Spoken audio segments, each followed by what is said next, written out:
Hey there, Internet.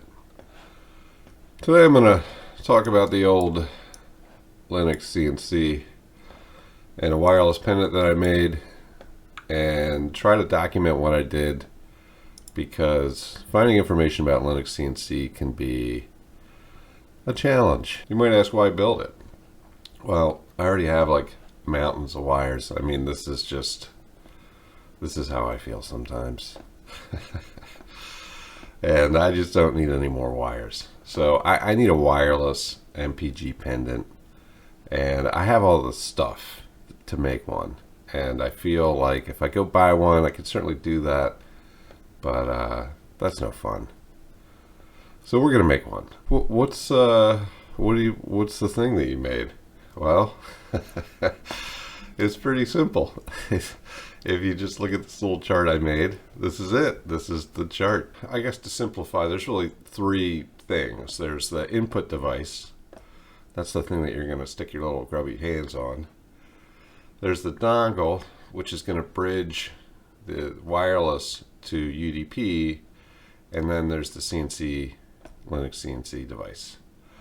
And so basically, you've got something like an MPG. It's going to send some data to an MCU to be processed. The MCU is going to look at the state. It's going to say, hey, did something change? And then it's going to record that. And then every so often, whatever you want to set the interval to, let's say 10 milliseconds, it's going to grab the data, serialize the data up.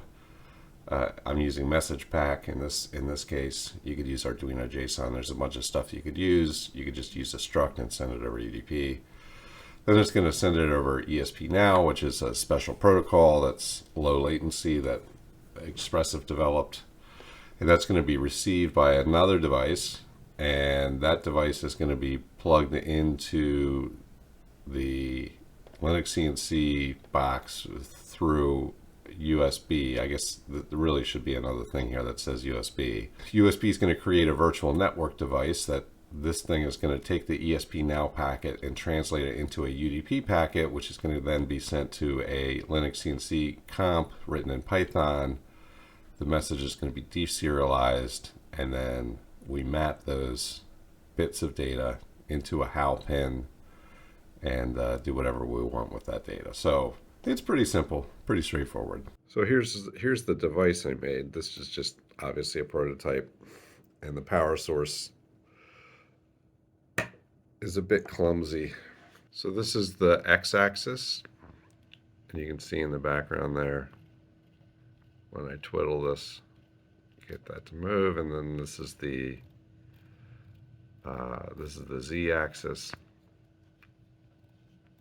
It's really difficult to do this one-handed. Now, the screen here, this is RDP to it's going over kind of a crappy wireless network to the actual box. So it's not as snappy as you would think, because it's got to do all the remote desktop stuff. So the responsiveness isn't necessarily representative of the actual latency of the device. So just take that with a grain of salt. But here's the device. I've got 1, 2, 3 encoders, 4 encoders, and then 2 buttons. And then I got the ESP device. So obviously I haven't made a case for this yet. And I'm just figuring out how to get everything working the way I want to before I go through and make a case for this and hide this. But I just made this PCB on my mill, and it came up pretty good. The schematics are in my repo. I'll show that a little bit later in the video. So maybe there's no reason for me to make this video. Actually, I'll forget almost all of this by next week. So that's one of the reasons I'm doing this. Input device, I'm using a regular old vanilla legacy ESP32. I'm using Platform IO and 2 libraries. One is called Mad Hephaestus ESP32 encoder. This uses the PCNT peripheral, which is a pulse counting peripheral, which offloads all the counting of the encoder pulses to the peripheral and not the CPU. And then I'm using this library to do the message pack stuff. The physical board has 4 encoders. There's 2 buttons, I have plumbed in a I2C screen pinout, but that's not coded in yet. And then there's also a data pin for using a string of smart LEDs. The bridge is a ESP32S3. What I'm doing here with this networking over USB can only be done with an S2 or an S3. The regular old USB component in the legacy ESP32 does not have this functionality. What I've seen is about 2 milliseconds of latency round trip time, and my understanding is the CDC ECM module is faster, but I couldn't figure out how to get that to work. And there's a couple repos here which I'll post down in the old down below, and one of them is the test library that I used to get this working. I'll also post the repository for all the code we're going to talk about in the video. But essentially, really, all the bridge does is receive ESP-NOW packets and then send them along to UDP to a particular server and IP address. Let's go through the code. This is the code for the pendant, the device that's actually going to be talking to the peripherals that you're going to stick your fingers on and fiddle. One thing I just want to point out is there's a problem in here. I had to comment this ESP32 encoder library. It's not detecting the Arduino version correctly when compiled with Platform IO. So this version is the latest version. It just doesn't do it right. I guess if you're using Arduino IDE, it does. There's an active issue on GitHub. Hopefully they're going to fix this, but it's a fairly easy fix. You just need the library just needs to have these two includes. I guess what's interesting that I want to talk about. I mean, I guess I'll just give an overview of what all this crap is. So obviously these are all the includes that I'm using. These are just the pin mappings for the encoder pins. This is just initializing the encoder instance from the class. Then I'm using the ticker library to do asynchronous timing based events. Then I created this little enum here just for different input devices. Right now I only have buttons and encoders. Now I have a struct called enum input data. Essentially what this is doing is the data that's inside of this encoder object, it doesn't have everything that I need. So I'm creating a pointer to that object here so that later I can do things like store the previous value of the encoder count. I can store like the type of the device. I can store the ID of the encoder. It just makes things a bit more convenient.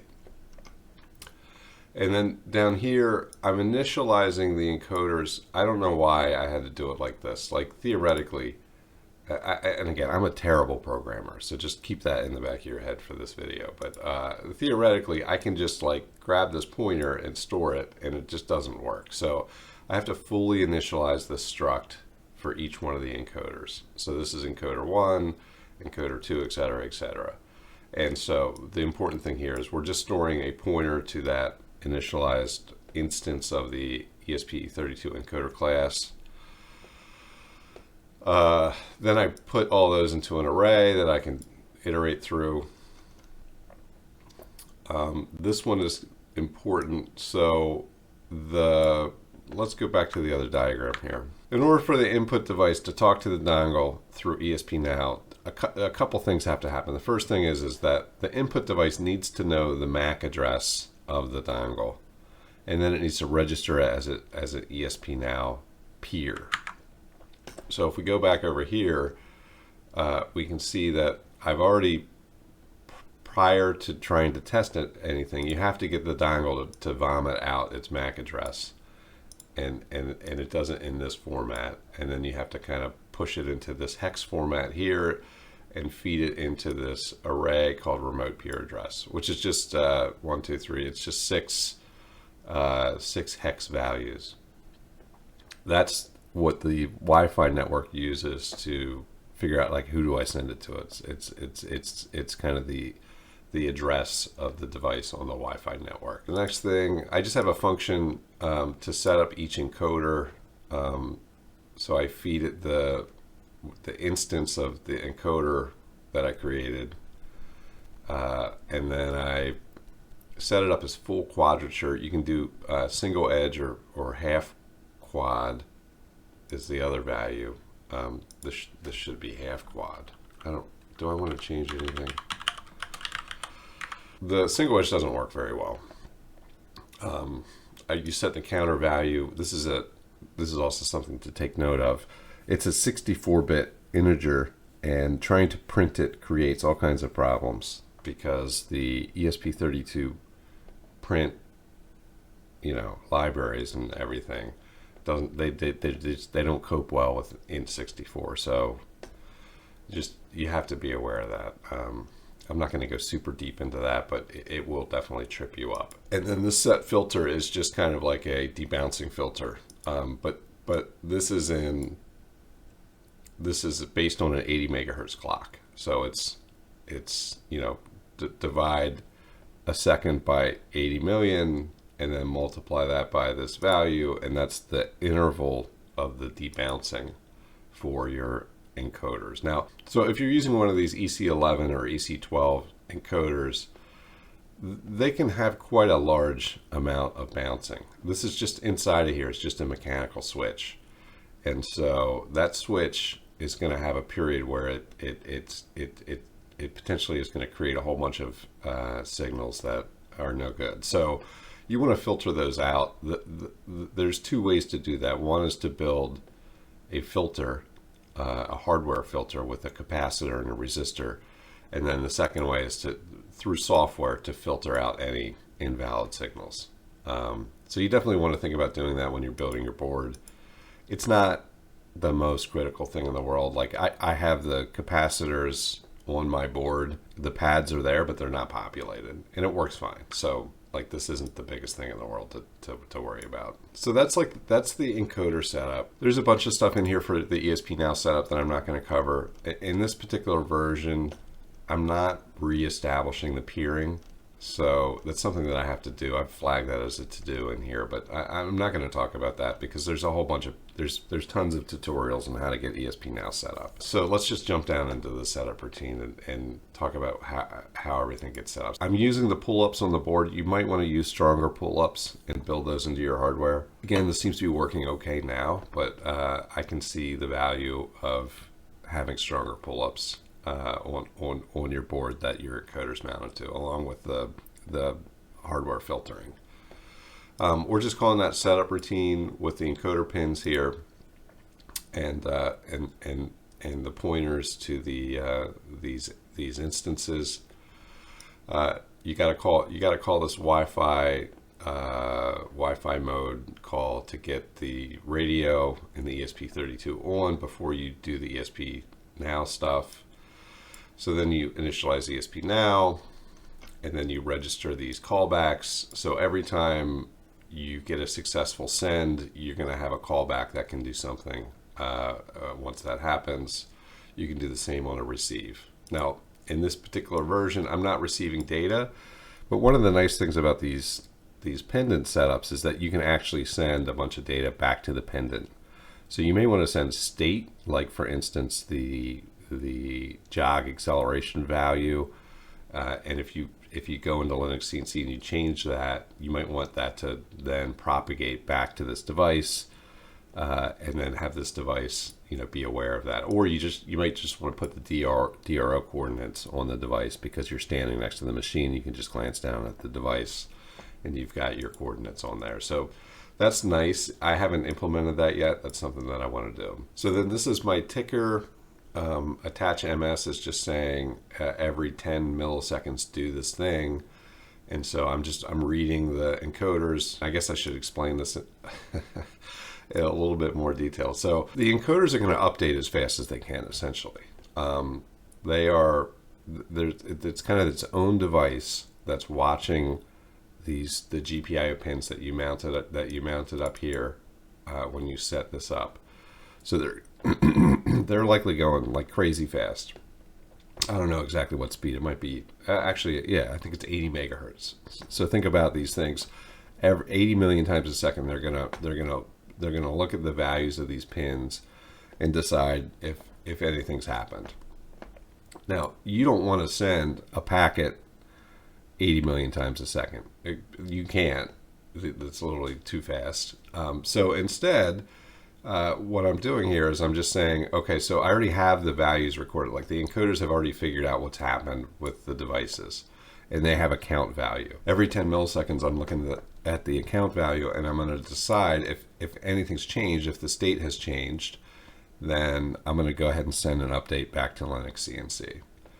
And adjusting this value is going to drive the responsiveness of the device. Well, two things.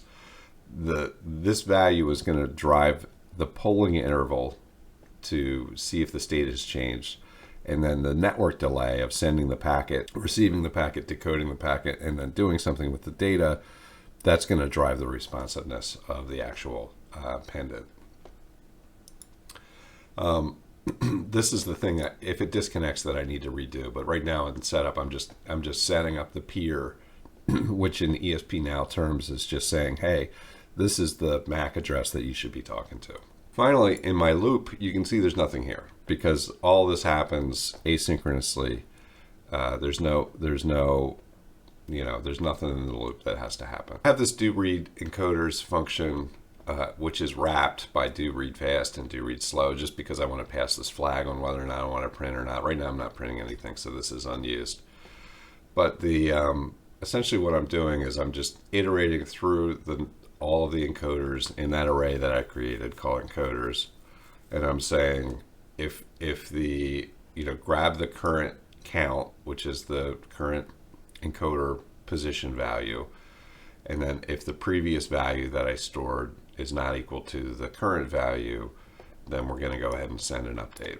Yeah, I have a to-do here because I'm not sure how to tell message pack to store 64-bit integer. So the compiler is narrowing this to 32 bits. It would be very difficult to overflow this. I think you need to have 4 billion turns, 4 billion clicks of the encoder wheel with a manual hand wheel. That's very, very difficult. Although I would like to fix this, but I'm not exactly sure how to do it. But what I'm doing is I'm saying message pack, pack an array type of integer. So this is a list of integers, and I'm packing in the first value is the ID of the encoder, the second value is the previous encoder count, the third value is the current encoder count. I'm not sure I actually need to send this, but I have it in there anyway. The next thing I'm doing is I'm basically saying, so there's two types of message pack thingies. There's an array and then there's a map. Map is just like a hash map or a key value pair. So I'm saying here's a map of two elements, a key and a value. So here I'm just sending the character H, which is just a flag that I'm using, whether or not it's like I guess this is like the hello flag, which I haven't really fully implemented yet, but this is false for actual data. I do need some way where I can end-to-end figure out if all the devices are connected and then set like a LED to some kind of status to say, hey, everything's working fine. I haven't implemented that yet, but that's what this will be like, a kind of a if this is true, it will be just a heartbeat kind of a message. And then I have E for encoders, and then I pass these values, this array of encoder values, I pass that into the value of the E value, key value pair. Was that clear at all? Holy smokes, that was not clear. So E is the key, the value is the list of data. Then I try to send that into ESP Now, inspect the result. Do I actually do that? Yeah, I do. So I just test the result to make sure it actually sent. And then this is very important. You got to clear the actual packer object, because if you don't, it just continues to pack this. And then as this gets bigger and bigger and bigger, you actually hit the limit of the ESP Now packet size, and then the whole thing crashes. So that's no good. So you don't want to do that. So you clear that value. You also don't want to send the same data twice. And I think that's pretty much it. Right now I'm not reading the buttons. So it would be exactly the same thing, except for instead of E, I'd have a B, and then I'd pass the button data along. And I'm not really sure exactly how to do things like short press, long press, double click, those sorts of buttony type things. But I'm sure there's a way to do that. Directory structure. I mean, this is pretty straightforward. I don't think I need to explain anything here. This is platform I/O, so you need platform I/O to do all this crap. It's maybe a bit insane that I'm using all these different things, but I guess I don't know how to justify it. I just am. The things that you may need to change are like, you might need to change your you know, the COM ports and stuff like that you're going to use to map this to flash your flashy thing. All right, so the next thing, this video is going to be much better than watching paint dry. I can almost guarantee it. Here's the next thing. This is the dongle code. Okay, this is the dongle code, and this thing is like, you probably don't need to know how any of this works, because I don't think I need to know how any of this actually works. But I'm going to just very quickly run through it. Most of this is not my code. I forget the guy's name who did all this stuff. Thank you so much, Mr. Mystery Man, because it wasn't easy to find how to do this. And there's no way my little pea brain could have done it with the documentation that Expressive provided. So, and their example code seems to be all about doing other things. At the end of the day, the main thing you have to understand here is that this is all using Expressive's IDF, and so it's a completely different tool chain and set of tools as the platform I/O stuff. And so if you're in VS Code and you go to the command palette, you got to go into the make menu config. So once you go in here, you got to go into NCM, and you got to turn this tiny USB stack NCM network mode. You got to turn this to NCM. I tried it with ECM. It didn't work. I don't know how to get it to work. It's supposed to be 10 times faster. It would be great if I could get this to work, but I don't know how to do it. So I'm going to just skip that for now and set it to NCM. Let's just very quickly go through this. Lots of IDF-y kind of stuff. But this is important. We got to print the MAC address so that we can tell the other device where to send the packets. So we're going to create a task called UDP server and give it some memory. Then we're going to go ahead and set up ESP now. I guess that's it. So it's pretty straightforward. The most important thing is that we're creating this UDP server task and we're setting up ESP now. Then we've got USB nom.h, and the important thing in here is setting the settings for this is the network connection. So when you plug this thing via, you're going to take the USB cable of your esp32 and plug it into your linuxcnc box. It's going to create a network device, and so you have to have these settings match how your network is set up, basically. I don't think there's anything in here that's interesting. This just does all that work. So this is the ESP now function, which called send ship. And this is going to just take everything that it gets and then sends it to this target IP and this port address. That's all it does. It just grabs that data and then sends it right along as quickly as it can. There is a receive callback. Eventually, when I have this bidirectional, you're going to have to, every UDP packet that it gets, it's going to send back the other direction. Eventually, when the UDP, when it is bidirectional, the linuxcnc component will be able to actually send data to this device, and that's where this server task, right now, I think this just echoes data back. The way that this works is it's in a loop for as long as it takes to get data. So once you connect, when you connect to this thing and you send a packet, you send a hello packet, then it goes into this loop, and then it basically blocks on this receive from until it gets some data.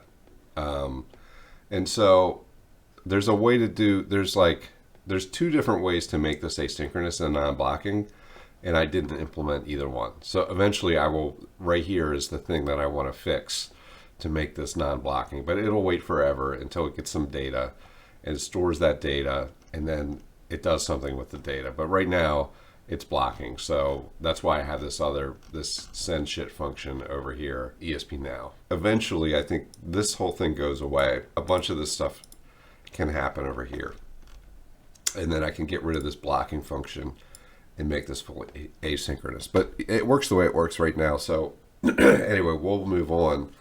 But you know, this component is pretty straightforward. It shouldn't need to change a whole lot. I think that it's probably easier just to have a binary for this and flash it.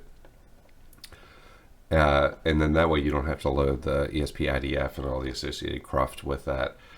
I think in order to do that, really two things need to happen. One is you need to be able to set the target IP, these two values, and then you need to be able to set up these values.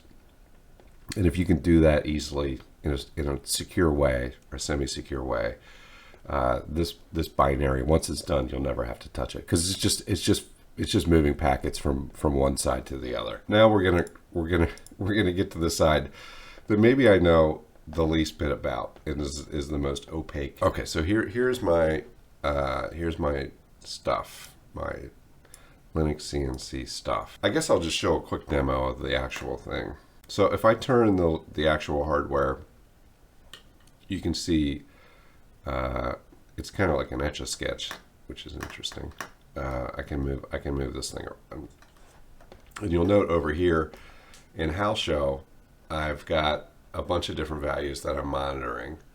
So if I turn the Z encoder wheel, you'll see these encoder counts are going to go ahead and increase. The first thing I'll say is, I don't know. I don't, like, many moons ago, I did Linux, Unix system administration, and the system D stuff, I don't understand for the most part. So there's a bunch of stuff that is just like so overly complicated.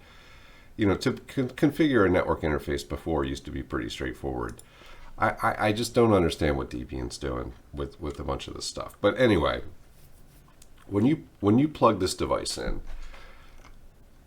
the dongle, when you plug the dongle in and you run ifconfig -a, what you should see here is a device with some indecipherable name. And this is just a small rant, but like, why the fuck are they naming the first Ethernet device? Why is it this? Where did this name come from? I mean, I'm sure it means something. I'm sure this is like there's some fucking manual somewhere that I should read to tell me exactly why P3S0, what the fuck that is. But it used to be that when you had an Ethernet device, it was just Ethernet 0 or Ethernet 1 or whatever it was. Like, it's pretty easy to remember. I can't remember this number, and this one is like 100 times worse. I don't know what the hell they're doing. So every time I do this, like, this is just a rant, but every time I do this, if I do sudo ifconfig -a and I give it my fucking password,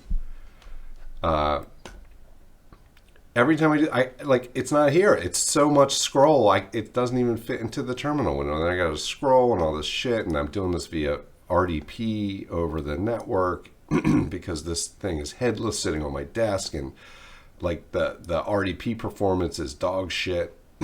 Anyway, I mean, it's 2024. Like, why is Linux still shitty? It's still shitty, and they make it shittier with stuff like this. Like, I don't want to have to learn all this stuff over again. I mean, I digress. It's so funny because sometimes I'm like, why do they have to change everything? Why does everything have to change all the time? I don't want to have to relearn shit. And then other times I look at a piece of software like this and I'm like, holy shit, they should change all this stuff and just completely change it all. So those are obviously conflicting ideas, and it's a problem for most for most software. This is a problem. Do I change or do I not change? When do I throw it all away? You're never going to make everybody happy, I guess. So okay, so back to this. So you're going to get a device. You plug this thing in, you're going to get a device. It's not likely going to have a network IP address, right? So you're going to have to configure that, and you're going to have to, if you flash the device, it's going to reset, and then it's not necessarily going to come back up.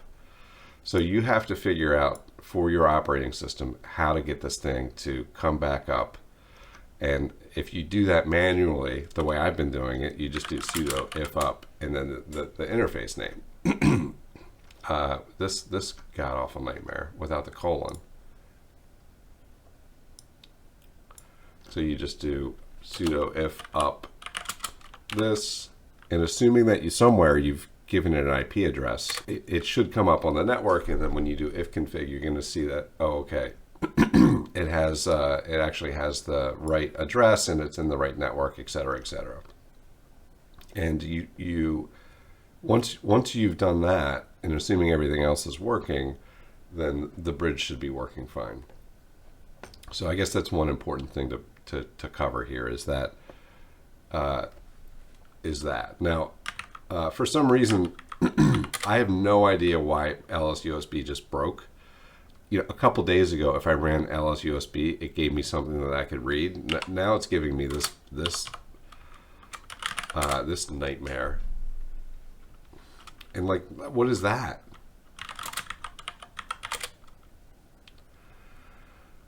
Minus V, is that what I want? Minus T? Yeah, that's not helpful. So anyway, D message. I don't know, like, what did I break with LS USB? Oh my God, sudo again. Okay, so my D message is completely polluted by some Wi-Fi error thing. All right, so yeah. Oh man, where does all the D message stuff go? I really don't like Debian. Like like there's no varlog. Is there no varlog messages? Debian, man, why? I don't know where to look. Fucking Debian. Okay, I don't know how to show this. Anyway, you should be able to use LS USB, and you should be able to use dmessage, and you should be able to see a dmessage when you plug in the device, and you should be able to figure out if the device is working or not based on that. I'm not going to cover that part. It's an NCM driver. That's the thing you got to Google. Linux, whatever your Linux version is, NCM driver. How do you do that shit? This video is digressing rapidly. What is this nightmare? This is a simulated Linux CNC environment, okay? And so all this stuff it just gets copied from the example into your configuration directory, and then you can futz around with this as you want. This one, if I run lathe ini, if I do Linux CNC space lathe ini, this gets launched up here, okay? And so if I go into lathe, oh my God. Okay, so if I go into lathe ini here and I search for HAL files, you can see I created another row here, HAL file equals, and it's now pendant.how. So all of the configuration stuff for the pendant lives in this particular file. If we look at this file and we look at HAL show is going to show us the actual pins. So let's just walk through this. So the first thing I do here is I load my component. I guess I should talk about what that is and how to mess with it. Why is my load average so high? Look at this. Our tappy's like off the charts. It's not even doing anything. We've got this now pendant thing, okay? Now pendant, right here is my now pendant. What you have to do is you have to install this thing or it has to be in your path. So if we look at the thing again, and we've got the file name now pendant, and that should match this parameter here called HAL component. So this HAL component name should match the file name, and then that should either be in your path when you run Linux CNC, or you have to install it with HAL install. So you got to do sudo HAL compile minus install, and then like that, okay? And then you gotta do the sudo dance, and then that should copy that into the path. So if I do which how now pendant. I won't do it. It's in like user bin something. I don't know. It's in the path. So that quote unquote installs it. Now, one thing to note is it doesn't lint it. And I have no idea why this is. You would think that this would be an easy thing to do. Just like lint it and make sure I don't have any like syntax errors. It doesn't do that. So once you install that, then you can actually load user now dependent. Now you can do that here also. So in how command, you can type this in, load user -w, which means wait for the whole thing to load, now pendant. And if it's in your path, it will load. You won't see any output from this. The third way to do this is you can do like this. This isn't going to work, but I'll just show you real quick. So if I go, I think I can just do it right here. You do how run. Okay, it's already running.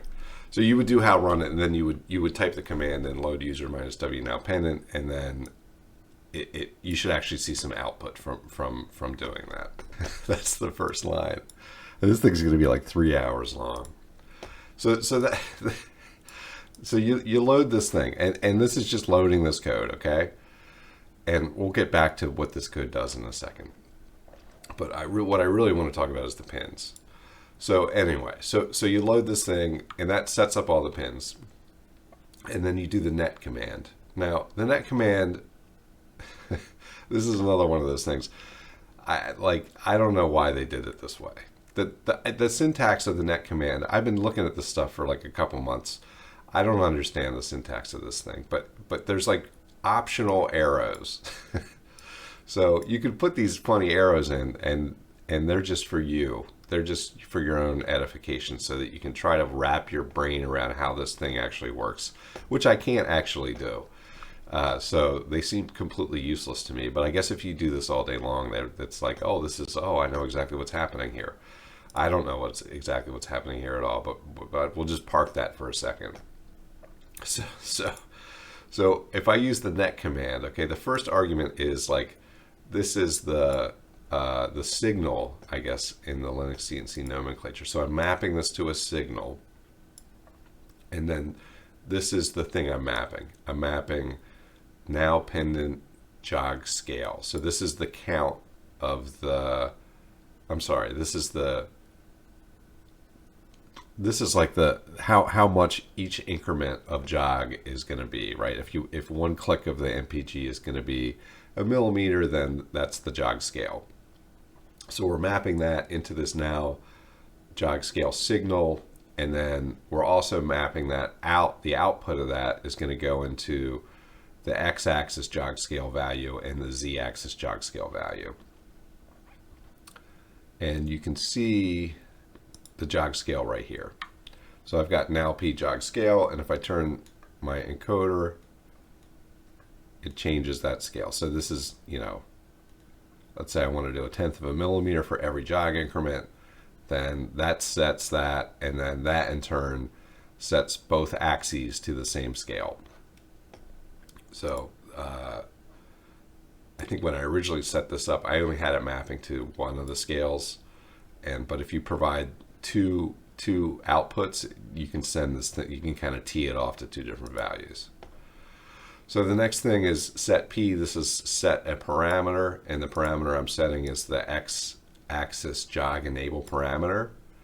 So you can see that right here. If I clear this value in how, I should not be able to move the x-axis. So that's my z-axis, and the x-axis I'm turning it, but it's not actually. You can see up here the value's changing, but down here the cursor's not moving. So if I set that back, so that's the thing that tells linuxcnc whether or not to receive the signals to do anything with this value. You can turn that. You can say I don't want to, I want to ignore any changes happening here. So the next thing is same thing for Z, and so you can independently enable or disable these things. And then we've got net x encoder. Then we've got the net command again. Again, this is a signal. X encoder counts. and we're mapping the now pendant MPG dash count dash 01. So this is the first MPEG encoder. So we're mapping that to X encoder counts, and then we do the same thing to Z encoder counts. How does this actually work? It's kind of like the value in the how component goes into the signal and then out of the signal and then into the jog counts. And then that's this value here, these jog count values. And then that's actually what linuxcnc uses to tell the machine to move. And there's two ways that it can do this. The default way is like velocity mode equals 0, and that means that let's say if I set my scale to 1 and I move this thing really fast, it'll just keep moving.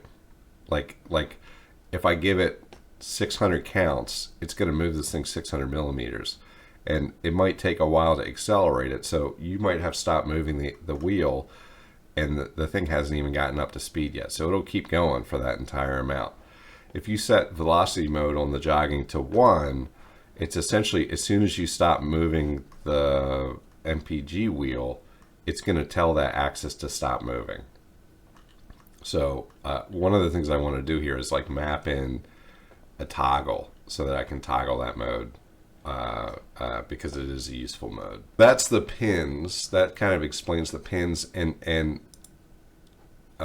if you go into how show here and just very quickly, you just click machine, show how configuration, and that's how you get this box open.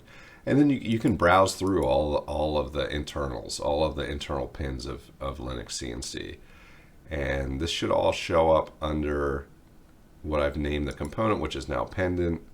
So you can see I've got these analog in and digital in, the jog scale and MPEG count, and network error, et cetera, et cetera. So these are all the things that, you know, this is what the component manages. And then you feed that into the how, and then things like the GUI or the, you know, other parts of linuxcnc can interface with the values stored in these pins, if that makes sense. Back here. Okay, so here is the actual now pendant Python program. Okay, and I'm using this thing called Grammy. This is a whole nother thing, I guess I should point out. So Debian doesn't think that if you're using Python that you should be able to pip install anything. So installing this package for Gram is like you have to do pip install minus break the fuck out of Debian argument, whatever that means. I mean, it's like it's it's ridiculous. But there's a special argument that you can do. You can install pip packages, which is I don't understand. I mean, I kind of understand it, but I don't understand it. But now I'm just babbling. So anyway, this thing is required. So I don't know how to get rid of this requirement. I might just, I don't know what to do with this. But anyway, this just does some of the plumbing to set up the UDP server. Everything else in here is fairly straightforward. You know, I just print out the loading the pendant thing and the version of Python. This is like this is the different values for my scaler. So like how much I want to jog per MPEG, MPG, encoder click. This is just like setting up pins and stuff.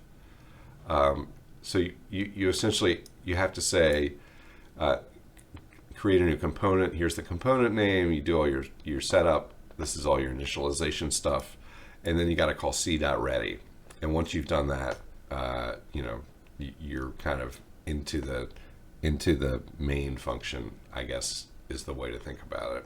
I guess I should explain this. So I have an encoder mapped to the scale selector, and because it's an encoder, it doesn't have any state, and so this thing is essentially just like letting me select the value for the scale, the jog scale, with an encoder. So maybe to be ignored, but that's what all that garbage is. Yeah, I should point this out too. So gstat, it does not seem to close gracefully. So when I exit linuxcnc, it seems to leave behind a process that is unable to clean up. And I'm not using it, but the purpose of this is kind of like observer pattern for some of these state changes in the Linux CNC state system, right? So if I want to observe when the machine goes into manual mode or automatic mode or whatever, I can essentially create a callback and then do something with that callback. It's useful. I'm not doing a whole lot with the state stuff right now, so I could yank this out. It wouldn't really affect anything, but I do want to figure out how to actually use this correctly. The magic here is that this Gram server is going to create a UDP server on this port 8080, which is the port that we configured the dongle to forward packets to. And then essentially I create a callback, so every time a packet shows up, this callback gets called and it gets fed the data. And then here I'm using the match. It's called destructuring. So I'm using matching and I'm using destructuring to get the data out of the data packet. So I'm saying, you know, if this is a binary, the binary value for H is the key and the value is true, then I can do something. And this is where my handshake is going to happen. So if I see a binary H and then a true bit, then I can say, okay, I've got my handshake going and I can send data back and forth and whatever. I'm not using that just yet, as I explained before, but that's where that'll happen. And then here, if I have a binary H is false, which means I'm not doing my handshake, but I do have this binary bit E, then I go into the data. I basically say, hey, update the encoders, because I got encoder data. I see the E, I know it's encoder data. And if it's a button, I can say it's, you know, if binary B in data, this data is like I guess a Python dictionary. Then go up here and do the update encoder stuff, which is this function here. Update encoders, again, we're getting past this data from that's been destructured. Essentially, I'm taking this is the key and the value, which is that 3 tuple. So that list, that 3 tuple, it's not really a 3 tuple. I don't think you can do. Can you do real tuples in Python? I don't know. I don't know anything about Python. I really like. This is where Elixir is so strong, like this kind of coding. But I can't. It's not available. So I digress. So you take that 3 tuple. You want to have access to the ticker value and the previous selection value for the scale selection, and then we're storing this C. The C thing is the object that has got all the Linux CNC pin stuff in it for the component that you just created. So up here, all this C how component. This is your how component object. So you're saying, give me the MPEG count, and then whichever counter it is, which is the ID, which is the first element of the 3 tuple. So we're going to store the count. We're going to take the third element of the 3 tuple and store it in a count, and then this name is interpolated from the first value, which is the ID. So this is MPEG count 01. So we store that value, and then we say, hey, if this is encoder ID 4, then and you know, of course I had to do this. I made this as a starting at 1 list. It should be 0, but whatever. So I say if the encoder list ID is 4, and the reason I'm saying that's confusing is because I'm using normal indexing here. So we're starting at 0 here, but this one's starting at 1. It's confusing. Anyway, so if we're looking at encoder 4, we already stored the count no matter what it is. But if we're looking at encoder 4, then we do all this jumping through flaming hoops to figure out, like, did I turn the encoder knob far enough to tick over the scale? Now the reason I have to do all this is because these EC12 encoders, they have like a little hardware detent, but that hardware detent doesn't necessarily match up perfectly to the quadrature counts. So if you turn at 1 detent, it turns at 4 quadrature counts. So I'm saying, like, if the difference in the last time I ticked over the scale, if the difference is greater than 8, then I'm going to tick over the scale again. So that means 2 detenths. So I should have to click roughly 2 detenths, and then I kind of iterate through the scale. So I might go from 0 to 1, or I might go from 2 to 1, depending on which way the encoder is being turned, right? So if the encoder is being turned one way, I go down the list. If the encoder is being turned the other way, I go this way on the list, and that's how I actually set the value with an encoder, which is just kind of a nightmare, and I hate it. But for right now, it works, and so I'm sticking with it. So all of this nightmare, it is somewhat irrelevant to the main thing that I'm doing, which is taking the count value and mapping it to the right thing, which is represented here, right? So these counts, when I fiddle the knob, these counts get updated correctly, and then you can see the thing actually does the moving stuff. So is that it? Is that all the stuff? What is this? I don't know what any of this is. What was I just looking at? What else do I want to cover here? I guess just this bottom thing. So you need to do something here. You can't just leave this blank, which is why I have this do nothing function. Right now, this is the main thing that runs when you load the component. So that's it. Is that it? So here's my GitHub repo right here.